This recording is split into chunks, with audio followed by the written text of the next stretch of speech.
les Romains percevaient-ils la mort? Quel culte était lié au décès? Les rites funéraires nous en apprennent beaucoup sur une société.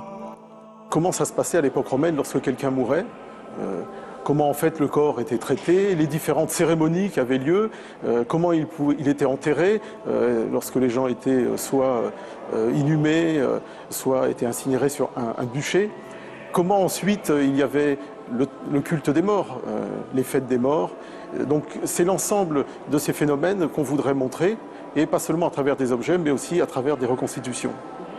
Parmi ces reconstitutions, un bûcher funéraire, le rite de la crémation, était majoritaire à Lugdunum jusqu'au IIe siècle.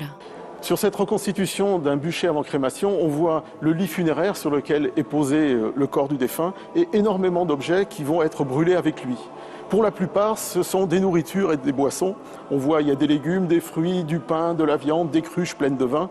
Et cela fait référence à un rite essentiel à l'époque romaine, c'est celui du banquet partagé avec le défunt et les dieux, le jour de son enterrement et plus tard. Et le fameux banquet funéraire se déroulait au pied du bûcher. Un peu plus tard, au IVe siècle, la crémation est abandonnée. Les défunts sont inhumés dans des fosses, des cercueils de bois ou des sarcophages en pierre. On reconstitue ici une tombe d'une femme qui a été inhumée dans un cercueil de bois au IVe siècle. Un certain nombre d'objets ont été déposés, des vases à boire et également ses chaussures, des objets personnels posés probablement sur le couvercle du cercueil.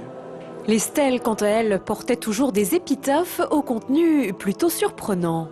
Beaucoup de ces inscriptions s'adressent aux passants et la teneur générale, c'est en gros « Écoute, moi je suis mort, c'est pas très gai, c'est même franchement triste. Toi qui es vivant, profites-en bien. » Profiter de la vie, nos ancêtres avaient déjà tout compris. Leurs rites funéraires sont à découvrir au musée gallo-romain de Fourvière.